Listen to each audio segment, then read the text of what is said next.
Muy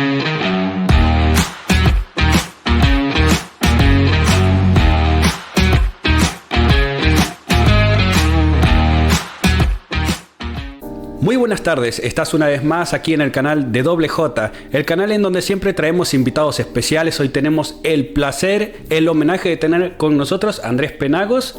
Hola Andrés, ¿cómo estás? Muy bien, muchas gracias. Muy bien, Dios les bendiga. Y él es una persona que ha estado involucrado en el mundo de la música, ha tenido el privilegio de compartir escenario, podríamos decir, ¿no?, con artistas muy importantes. Veníamos recién charlando con Andrés, nos comentaba un poco, pero quiero que se lo comentes tú. ¿Con qué artistas de la élite cristiana, podríamos decir, has tenido el privilegio de compartir plataforma? Bueno, en algún momento de mi vida hice parte de una banda cristiana de música que se llama Banda Cree. Y con ellos tuvimos el privilegio de hacer una producción que se llama Imparable, donde tuvimos participación con Alex Campos. Y entre ellos los que hicieron la producción, entonces ellos son de Luz, que es Juan Botello y Javier Serrano. Dado pues también al lugar donde en ese momento me congregaba, como es un lugar donde va mucha gente, pues sí, en algún momento en congresos cristianos, en celebraciones, pudimos compartir también escenario con Marco Barriento, entre los que recuerdo, Luigi Castro, que nunca se me olvida porque me parece un personaje del ámbito cristiano muy sencillo y que nos enseñó mucho. Marcela Gándara, entre otros que estuvieron en ese lugar, de los cuales pues tuvimos el privilegio de aprender cositas. ¡Wow! ¡Qué importante! Me sorprende la cantidad de artistas y el nivel de artistas con los que has tenido la oportunidad de hacer, si bien alguno podría verla como pequeñas colaboraciones, pero el nivel me dice mucho de ti. Me dice que eres una persona que no solo le gusta la música, sino que le apasiona. Y me gustaría saber, ¿no, Andrés? ¿Qué es lo que te llevó a ti encaminarte hacia eso? Y cómo se dan las oportunidades en la vida de un cristiano para poder tocar al lado de gente que yo por lo menos considero tan importante. Y además quería agregar una pregunta, bueno, no sé si ahora mismo te estás dedicando a la música o si te estás dedicando a otra cosa en el ámbito cristiano, pero si tuvieras la oportunidad de hoy poder compartir plataforma, poder compartir escenario con un artista, ya sea un artista que hayas compartido en algún momento o algún artista que te surja a ti, que tú digas: a este artista lo admiro, me gusta lo que hace, me gusta lo que tiene, ¿con quién te gustaría compartir plataforma, digamos? Mira, bueno, ¿por qué lo de la música? Lo de la música nace desde niño. Siempre me ha gustado el tema musical, pero no desde niño canté para Dios. Eso fue algo por lo que cruzamos muchos, que llegamos y conocemos un amor verdadero. Entonces desde ahí yo decidí cantar a ese amor verdadero que para mí es Dios. No solo un agradecimiento por lo que Él es, sino por todo lo que ha hecho conmigo hasta el momento. A ver, lo de la música a nivel cristiano y de pronto conocer a estas personas y estar presente en los mismos escenarios, ¿ya? Con algunos compartir algunas enseñanzas, con otros no tanto, pero nació creo que un anhelo de Dios porque yo pudiera ese talento en sus manos. Porque, ¿sabes? Algo que pasó cuando yo llegué a la iglesia por primera vez y conocí a Dios fue que yo renuncié a la música. Porque antes de ser cristiano, me gustaba mucho el rock, el heavy metal. Entonces hubo con muchas canciones en agrupaciones en las que existía, en las que participaba, que maldecía a Dios. Entonces, como una manera de limpiar mi vida de esa maldición hacia Dios, pues todos sabemos que el heavy metal es muy usado para la parte oscura de la vida, digámoslo así, donde nos creíamos ser ateos o no tener un Dios, o más bien adorar a Satanás, porque esa es otra, ¿no? Adorar al enemigo. Entonces yo decidí no más música por un tiempo hasta que Dios me... Perdón, me dijiste algo que me llamó la atención y dijiste algo sobre el ateísmo. ¿Fuiste en algún momento ateo? Y si lo fuiste o no fuiste creyente, me gustaría saber qué pasó en tu vida, porque por lo que me estás contando no has sido una persona creyente toda tu vida. No. ¿Es correcto? Entonces me gustaría saber qué es lo que pasa en la vida de una persona no creyente, de una persona que no comparte, no vive en esta fe. ¿Qué es lo que le tiene que pasar para que sienta el toque de Dios y diga, vale, quiero ser cristiano, quiero seguir a Dios? ¿Qué es lo que te ha pasado? ¿Qué es lo que te ha marcado a ti en la vida? Ya, pues mira, curiosamente, cuando yo no me considero haber sido ateo. Creía que existía un Dios, pero que para mí en ese momento no era el Dios que me amaba. O sea, tenía un desconocimiento total del amor de Dios hacia mi vida. Entonces, pienso, y siempre lo he dicho, me enojé con Dios, porque al no encontrarle como sentido a la vida, yo quería la muerte. Pero intentaba matarme y no podía. Entonces yo decía, Dios, ¿para qué me tienes aquí? Y empecé como cuando uno se disgusta con una relación, porque sí recuerdo de niño que a pesar de no tener mucho conocimiento, me acercaba a la palabra de Dios, o sea, a través de la Biblia, pero no había quien en ese momento me instruyera y me enseñara. Entonces llegó una etapa de mi vida que yo dije, no, Dios no, porque pues estaba con depresión, con cosas así, y bueno, precisamente ahí es donde empieza a entrar Dios en mi vida, cuando ya estaba, digamos, en un punto en el que yo decía, yo no le encuentro sentido a nada, estoy depresivo. Empecé a hacer prácticas ocultistas, hacía rezos o no sé cómo le llamen en algunos lugares, oraciones satánicas, como para que el enemigo me protegiera aparentemente de problemas que tenía en la calle, y eso obviamente me fue hundiendo en un momento de oscuridad.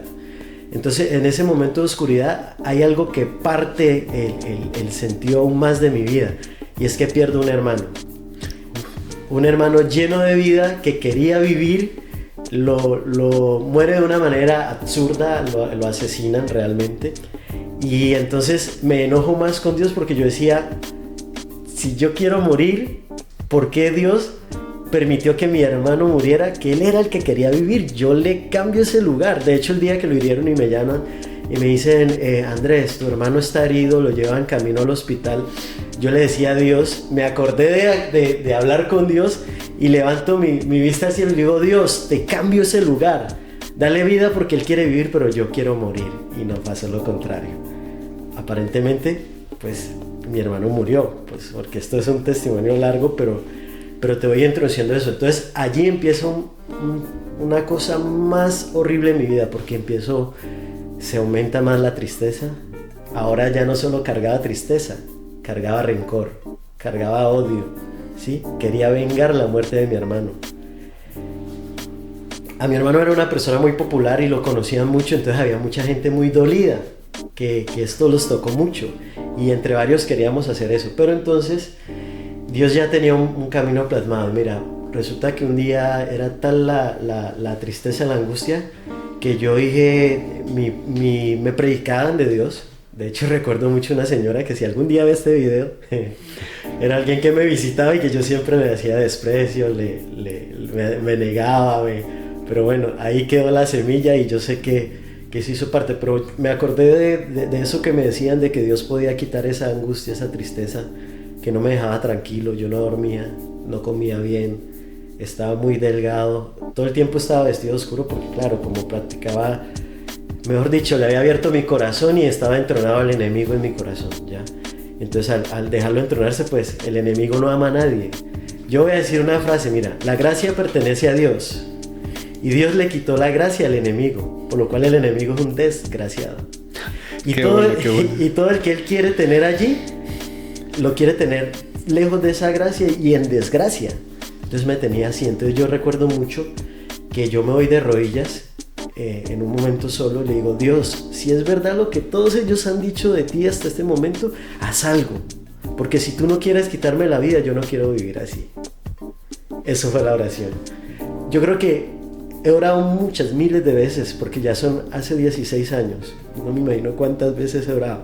Pero esa fue la oración que yo puedo decir de las más sinceras que he hecho en mi vida y que lo cambió todo.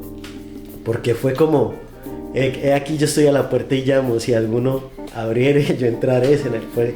Llegó Dios a mi vida, entro. ¿Cómo crees que puede hacer una persona para conseguir tener fe mediante la angustia? Porque lo que me estás contando, evidentemente te han sucedido cosas bastante tristes y bastante fuertes. Hay cosas que me han llamado mucho la atención, por ejemplo, estas supuestas oraciones satanistas, entre comillas, vamos a llamarlas así, pidiéndole al enemigo.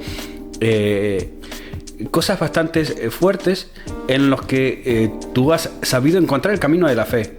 Entonces, ¿cómo podemos en el medio de la angustia, en el medio del dolor, de la desesperación, de la tristeza, cómo consideras tú que podemos encontrar fe? ¿Cómo podemos encontrar esperanza? Mira, la angustia, pues que el Señor Jesús tuvo un momento de angustia. Cuando le dije, Señor, si es necesario, pasa de mí esta copa, ¿sí? Pero que no se haga mi voluntad, sino la tuya. Y hay dos maneras dos caminos en la angustia: o hundirse en ella o salir de ella. Es como el que no sabe nadar y se tira a la piscina, no va a querer buscar el fondo, va a querer buscar la salida.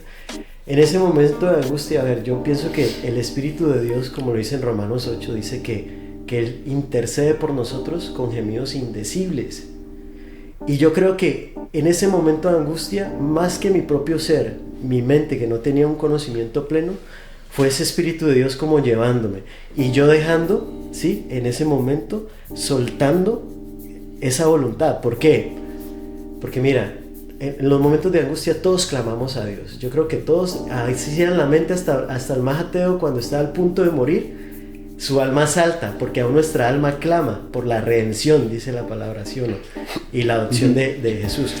Entonces, ¿qué pasa? Aún en el momento de morir, en ese momento de angustia, tu alma está clamando. El tema es dejar que ese sentimiento, que puede ser almático, ¿sí?, sea tomado por el Espíritu Santo. Entonces, mira, ¿cómo hacer en el momento de angustia? Hacerle o prestarle atención a lo que dice tu corazón, ¿sí? Claro. Porque yo sé que una persona, por más angustiada que esté, siempre está pensando, yo sé que Dios puede hacer algo, pero ¿por qué no lo hace ya? Porque es que nosotros queremos que todo sea así. Pero yo te digo a ti, en ese momento de angustia, si tú lo estás pensando, tú estás diciendo, yo sé que Dios puede hacerlo, suéltate a Dios. O sea, deja que tu alma sea la que te deje llevar y no te quedes encerrado en el que tú puedes hacerlo solo.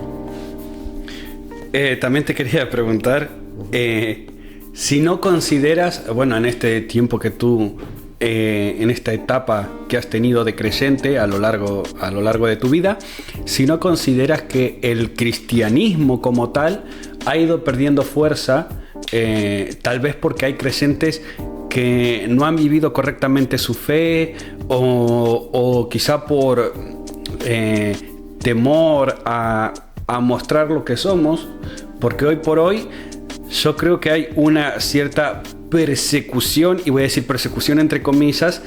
No hay una persecución como en el tiempo de los apóstoles, que fueron perseguidos, ni como la iglesia primitiva, que fue perseguida, pero sí creo que hay una persecución intelectual, es decir, se hace burla hacia los creyentes, se ríen de ellos. Yo mismo he recibido muchas burlas, muchas críticas, sobre todo cuando estaba, por ejemplo, en la etapa del colegio de estudiante. Mucha discriminación hacia mi persona por el hecho de ser un creyente ferviente, un creyente que profesaba mucho su fe.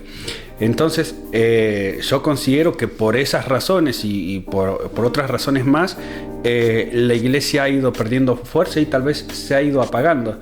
No sé qué piensas tú de eso, si consideras que la iglesia va perdiendo como su caudal, como su fuerza.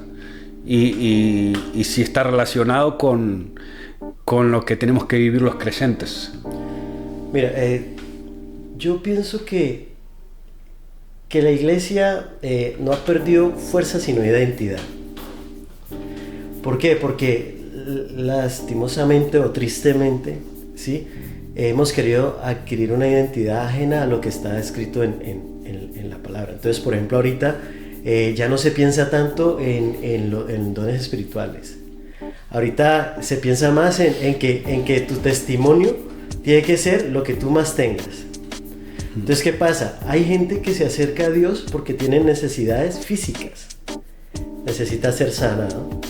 Necesita tener un empleo, necesita que quizás Dios le dé un carro, una esposa, ¿sí? Los que van por los panes y los peces, digamos. Sí, exactamente. Entonces, ¿qué pasa? Son más los que van por eso que los que van por las necesidades espirituales. Entonces, hay desilusión en aquellos que de pronto olvidan y voltean el texto que dice: más primeramente busca el reino de Dios y su justicia y todo lo demás será añadido. Pareciera que fuera más primeramente busca las añadiduras que el reino de justicia. Yo creo que muchas veces lo que hacemos es, perdón que te interrumpa, pero muchas veces lo que hacemos es adaptar el mensaje, la palabra, a nuestra conveniencia y nuestras necesidades. Es decir, yo necesito esto, entonces el mensaje tiene que ser este, indudablemente. Y yo personalmente opino y creo y llego a la conclusión de que el mensaje de la Biblia, la palabra de Dios, es una sola y es igual para todo el mundo. Da igual en qué línea temporal o en qué espacio geográfico estés viviendo. Independientemente del día que estés viendo este vídeo, la palabra del Señor siempre es igual, inmutable y no cambia. Lo que pasa es que muchas veces nosotros queremos acomodar y amoldar y amasar todo a nuestra propia voluntad. Es decir, hacemos esto y recibimos esto, hacemos lo otro y recibimos aquello. Y mira, creo que no es así. Tengo una frase para eso. Este tiempo pareciera ser el tiempo de las pinzas o de la delicadeza. A la gente hay que hablarle despacito, porque hay tanta delicadeza en la sociedad que cuando te enfrentan o te confrontan con la verdad, la gente se sorprende. Ya hoy se protege más la mentira que la verdad. Entonces, ¿qué pasa? Mira, hay muchos que llegan a conocer de Cristo, pero cuando ya le tocan un punto de su vida que no está dispuesto a entregar, se tiran para atrás. Entonces, la iglesia, yo por ejemplo, cuando veo a los hombres de Dios, todos pasaron por dificultades, y dificultades tremendas. Tú ves a Job, dificultades. Tú ves a David, pasó dificultades. Tú ves a Elías, pasó dificultades. Todos pasaron dificultades, pero eran hombres que se basaron tanto en la fe de que Dios los podía sacar de allí, que aún se atrevieron a enfrentar las dificultades y por encima del dolor seguir creyendo que Dios iba a estar. Hoy en día a nosotros se nos aparece, o la mayoría se les aparece una dificultad: Dios no está, me voy porque Dios no está. Y prefieren irse aparentemente, y te digo, el enemigo, como es astuto, los dejará tranquilos un tiempo porque están afuera, donde él quiere que estén. ¿Cierto? Entonces, ay no, yo iba a la iglesia, ¿has escuchado esto? Sí. Y la verdad las cosas eran peor cuando iban a la iglesia que ahora que dejé ir. Claro, están en el punto. Me ha pasado, porque somos humanos y creo que nos pasa a todos. A mí personalmente esto que estás comentando me ha pasado de que digo, bueno, este año quiero servir a Dios, o quiero hacer esto para evangelizar, y sientes que realmente te va peor que antes cuando estás, parece que cuando estás en pecado y lo sabes, parece que te va bien. Claro, pero cuando quieres hacer las cosas bien, te va mal, y es como un poco contradictorio y frustrante, ¿no? Al final, no, yo te digo, es un poco... Si tú te levantas contra alguien que es tu enemigo, ¿tú crees que tu enemigo se va a dejar atacar? No, va a atacar, obviamente va a atacar. Y parece que en eso que te digo que es espiritual, que hemos olvidado, la palabra de Dios dice que nuestra lucha no es contra sangre y carne, ni no contra espíritus, o sea, potestades. Todo lo que es el mundo espiritual, que es el que nosotros no podemos ver, percibir muchas veces, pero no podemos ver a no ser de que Dios te haya dado un don para que lo veas, ¿sí? No se va a quedar quieto. Si tú sabes que lo que vas a hacer, con lo que vas a hacer, tú le vas a arrebatar gente. No se van a quedar tranquilos. Entonces, ¿qué pasa? Precisamente es el desconocimiento de que espiritualmente también tienes que fortalecerte para enfrentar una guerra que no es física. Pero nosotros nos quedamos en lo plano, en lo físico, en lo que vemos, ¿sí? Entonces, ¿qué pasa? Empezamos a querer avanzar en lo espiritual. El mundo espiritual empieza a moverse, ¿sí? Tanto a nuestro favor como en nuestra contra, pero el mundo espiritual que se mueve, empieza a transformar lo físico, entonces nosotros nos quedamos con el pensamiento físico. Si tú te estás convencido, esto es una guerra, yo voy a salir a la guerra, sé que yo no voy a atacar y el enemigo se va a quedar, ay, me golpeaste. No, el enemigo se va a venir con todo, ahí es astuto, y te va a atacar por donde a ti más te duele, te va a atacar quizás con tus hijos, te va a atacar quizás con tus finanzas, te va a atacar con esas cosas que te van a poner a decir, ay, pero Dios, ¿por qué es así? No, las herramientas están allí. Lo que pasa es que por falta de conocimiento, ¿qué? Nuestro pueblo pereció. Perece el pueblo.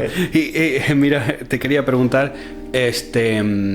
tengo entendido que tú ahora estás trabajando un poco con el área de los jóvenes, sí. de tu iglesia, que llevas un poco a la juventud adelante. Y me parece interesante todos estos puntos que estás tratando, porque considero yo que una de las etapas más difíciles del cristianismo, todos tenemos etapas difíciles, pero creo que cuando más difícil es cuando estamos pasando la etapa de la juventud y de la preadolescencia, porque es donde solemos tener más guerra con gente que viene con pensamientos arbitrarios, y donde tenemos circunstancias y problemas que igual a veces los comentamos a nuestros padres y no le dan interés o no le dan importancia, y nosotros como jóvenes muchas veces nos sentimos minimizados. Entonces, ¿qué consejo le darías tú? Primero quiero saber por qué trabajas con los jóvenes. Y segundo, quiero saber qué consejo le darías tú a los jóvenes que quizás están en un momento de guerra mental con respecto a sus creencias, que no saben si creer, si no creer, o que creen que existe un Dios, pero quizás no se deciden por ponerse en un lugar. Me refiero a un lugar... ¿Por qué elegimos la religión que elegimos? Si voy a ser evangélico, católico, si voy a ser testigo. Entonces, ¿qué consejo le darías tú a esos jóvenes para guiarlos y encaminarlos hacia la verdad, ¿no? O lo que nosotros consideramos lo que es la verdad. Ya, sí, a ver, me gusta mucho trabajar con los jóvenes. Mira, la palabra del Señor nos enseña, o más bien nos deja como una ordenanza. Acuérdate del Señor en tus días de tu juventud, para que cuando lleguen los días que no son de contentamiento, o sea, no haya como un lamento. ¿Por qué los días de la juventud? Porque nosotros en la juventud es donde tenemos vigor, ¿sí? O sea, en la juventud es el punto exacto donde tú vas a determinar tu futuro de cierta manera, hasta donde Dios te lo permita. Claro está. Pero es allí donde tú tienes la facilidad de aprender, la facilidad o más bien la habilidad de hacer cosas. Entonces, ¿qué pasa? Mira, en el mundo físico, que también es transformado por el mundo espiritual, precisamente es a los jóvenes en los que Satanás más quiere trabajar y a los que más les quiere influenciar. ¿Por qué? Porque es allí donde también empieza el tiempo del yo descubro qué quiero ser. Quiero coger esta identidad, quiero coger la identidad de allá, o quiero ser como aquel, o quiero ser como aquel, o como aquella. Pero qué bueno fuera que un joven enfocara su vida, porque tú sabes que la palabra de Dios son principios y también son muchos secretos hacia el éxito. Hay mucha sabiduría en ella, de que pudiera aplicarla. ¿Para qué? Para cuando lleguen los tiempos en los que no hay tanto contentamiento. O sea, los tiempos cuando ya no eres tan joven, cuando ya no eres tan hábil, cuando ya no es tan fácil aprender, cuando quizás tú quisieras tener la vida solucionada. Ese sería uno de los muchos puntos, ¿ya? Lo otro es que, claro, en los jóvenes está puesto el futuro. ¿Por qué? Porque nuestra generación va cambiando, nuestra generación va pasando. La generación nueva es diferente. Digamos que ahora se les llama la generación de cristal. Yo sé que no todos son de cristal, pero sabemos de que es una generación que fue diferente a nuestros principios. ¿Por qué me gusta guiarlos y por qué yo te digo la juventud es el mejor momento? Primero, porque no tienes que hay mucho respaldo en tu casa. Te vas a evitar cualquier cantidad de dolores de los cuales más adelante vas a decir, ay, ¿yo por qué hice esto? Siguiendo los lineamientos de la palabra, porque no es o sea, nosotros como hombres podemos dar buenos consejos, pero sabiduría la encuentras en la Biblia. Vas a poder determinar, como dice Job 22:28, determinará a sí mismo una cosa y te será firme, y sobre tus caminos resplandecerá luz. O sea, tener una determinación desde joven te dará firmeza y habrá luz. ¿Qué pasa? Hoy en día hay tanto entretenimiento que como jóvenes no saben para dónde coger, no saben qué es de su vida, su identidad no está clara. Es más, tú le preguntas a un joven, ¿tú quién eres? Y te va a decir, pues yo soy alto, soy flaco, pero no es capaz de responder porque aún no tiene una identidad fija. Y yo sé que Dios, que te creó a ti, hay un ejemplo que yo siempre les digo, mira, la huella digital. La huella digital. Es increíble que en millones de personas esta huella no se repita. Hasta donde lo sabemos, ¿cierto? ¿Por qué? Porque hay una identidad. Para mí eso es una demostración de la grandeza de Dios. Somos creación de Dios. Que esta huella no se repita es porque Dios me envió con una identidad. Y yo sé que en la palabra está el poder para que tú también puedas desarrollar tus dones, talentos, tu identidad, que tú seas.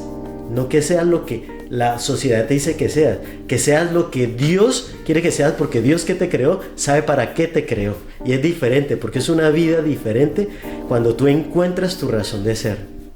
Bueno, para ir concluyendo un poco, me gustaría saber si tú opinas que, por ejemplo, la fortaleza de la vida del joven cristiano tiene que estar más cimentada o más guiada por los padres o por los líderes religiosos. ¿Y por qué te pregunto esto? Porque yo también en su tiempo fui líder de jóvenes y he pasado también por muchas iglesias y he visto como muchas veces vienen padres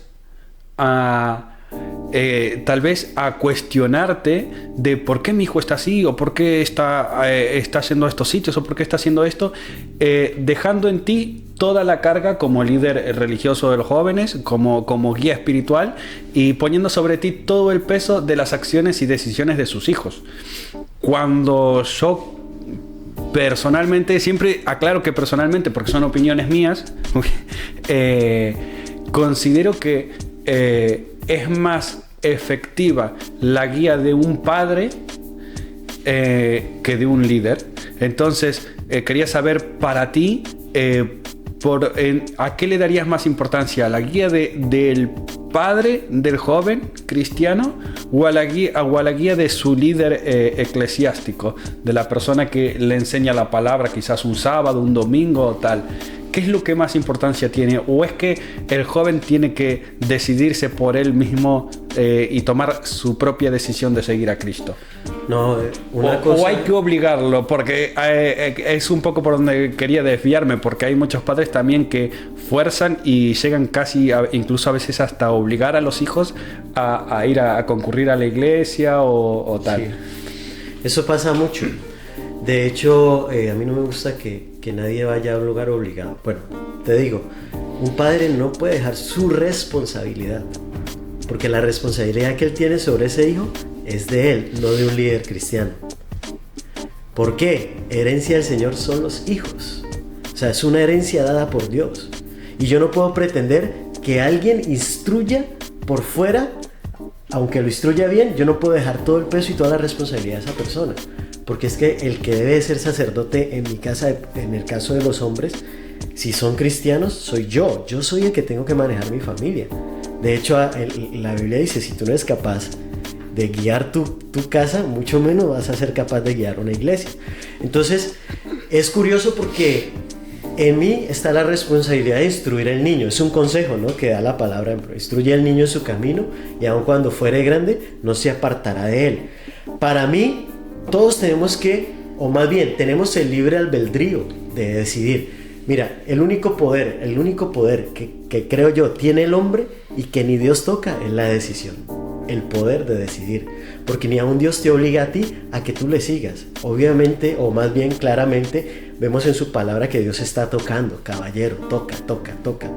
Pero no puede obligarte. Pero yo por eso no puedo decir tampoco a mi hijo, no, como yo no puedo obligarlo, no le voy a instruir. No, yo tengo que instruirlo. Como creyente yo tengo que enseñarle. ¿Por qué? Porque el día que Dios me pregunte, ¿qué hiciste con tu familia? Yo le digo, Señor, lo di todo. Ellos decidieron, pero fue su decisión. Pero de mi parte yo decidí guiarlos en el camino. Ahora, los líderes creyentes, los líderes cristianos, pastores, líderes de jóvenes, me parece que hacen una tarea fundamental. ¿Por qué? Porque claro, también hay mucho joven que se encontró primero con Dios antes que sus padres. Entonces digamos que esa guía del líder cristiano no la puede encontrar ahorita o en este momento en sus padres porque no son conocedores. Apenas a través de este líder cristiano va a llegar. Pero todo es como en un balance, porque yo sé que hay padres, porque de hecho me pasó en alguna etapa de mi vida, había una señora, si me ve por ahí le pido perdón, pero me llamaba y me regañaba por los malos comportamientos de su hijo, hasta que un día le dije, señora, yo no puedo decidir por él, yo le guío a él, pero yo no soy la autoridad de él. La autoridad de él, porque ella era su mamá soltera, ella era la autoridad de él, en su casa es usted. Yo no puedo ir hasta su casa y decirle, Julano, deje de hacer tal cosa, porque es que yo no soy el papá, yo no soy la mamá. Dios me dio el privilegio de liderarlo en este camino, pero a mí no me corresponde. Yo le estoy diciendo lo que está escrito en la palabra. Los jóvenes hoy en día necesitan una guía clara, ¿ya? Porque es que parece ser que también como somos jóvenes, démosles contentillo. Algunos padres dicen, no, es que joven, que viva la vida. No, ¿qué tal que se vayan en ese viva la vida? Todo lo que nos prohibieron queremos que lo hagan ellos. No, claro, no, pero así no debe de ser, porque yo tengo una responsabilidad como padre de algo que Dios me ha confiado, una familia, no solo con mi hijo, con mi esposa. Si me van a entender, yo tengo la responsabilidad como creyente ya, como sacerdote, ser lo primero en mi casa. Porque mira, hay padres que en la iglesia, ¡guau!, la maravilla, son los ungidos del Señor, ya casi levitan, pero en su casa levitan al trabajo. Gritan, no son responsables, maltratan. Sí, suele pasar. Entonces en todos los aspectos, en todos los ámbitos, creo que nosotros generamos como una cierta fachada, no solo en la iglesia, en el trabajo, en el lugar en donde estudiamos, en los lugares donde nos reunimos, generamos una especie de cláusula, una fachada, una pantalla que muestra, yo soy esto. Por ejemplo, yo soy una persona que soy bastante desordenada.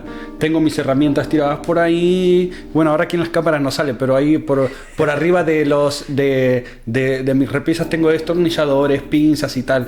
Ahora, tú vas a donde yo trabajo y en mi sitio de trabajo tengo todos mis destornilladores y mis pinzas en su cajita, en su huequito, en su lugar y tal. Y la gente dice, qué chico ordenado, mira, tiene todo el martillito, todo en su lugar, en su cajita. Pero después cuando me toca trabajar en casa, muchas veces, la mayoría de las veces, tengo todo desparramado por todos lados. El metro, el destornillador y tal. Entonces generamos como una fachada de profesionalidad. Entonces dicen, wow, mira este pintor, este albañil, qué profesional que es, cómo mantiene todo limpio. Y en la iglesia es igual. Generamos una fachada de profesional. Somos los mejores lectores de la Biblia, somos los mejores oradores, el mejor predicador, la mejor persona del mundo, y tenemos una fachada.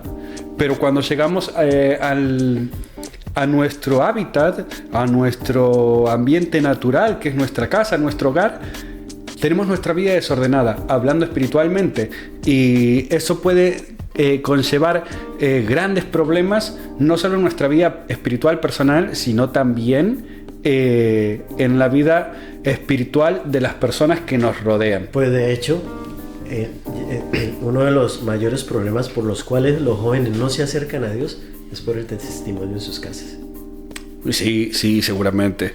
Están enfadados no es una generalización, pero lo he podido ver en muchos jóvenes que dicen, es que mi papá es esto, o mi mamá es esto, lo otro. Sí. ¿Yo por qué voy a creer en un Dios? Están como decepcionados o desilusionados con los padres. Sí. Bueno, para ir cerrando, porque nos hemos extendido muchísimo. Entonces, para ir cerrando, ¿hay algo que quieras añadir, algo que quieras decir, algún pasaje que nos quieras compartir o algo? Sí, mira, bueno, primero, se quedó algo ahí en el aire, te lo voy a decir así rapidito. Entonces, cuando Dios me limpia, ¿sí? Yo decido por un llamado que Dios me hace a mi vida, empezar a hacerlo de la música para Dios, a cantar para Dios. Y lo hago con pasión. ¿Por qué? Porque para mí es como retribuir esos años de no apasionarme. Y lo que yo quiero decirle, para ya con esto decirle a los jóvenes y a las personas, todas en general, que ven que estuvieron en este tiempo, es que Dios es bueno. Nunca lo va a dejar de ser. Amén. Y que las cosas no salgan como nosotros creamos no quiere decir que Dios no está. Dios está. Solo es darle espacio y tiempo, que Dios lo va a hacer. Dios lo va a hacer. Dios puede sanarte. Dios puede levantarte. Dios puede restaurarte. Dios puede limpiarte. Solo hay que apaciguar nuestro corazón.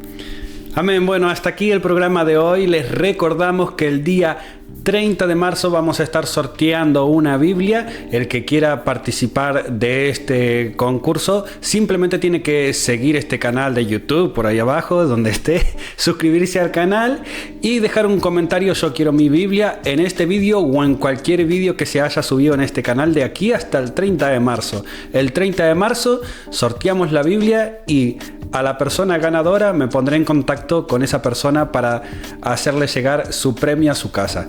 Muchas gracias y que Dios le bendiga. Chao.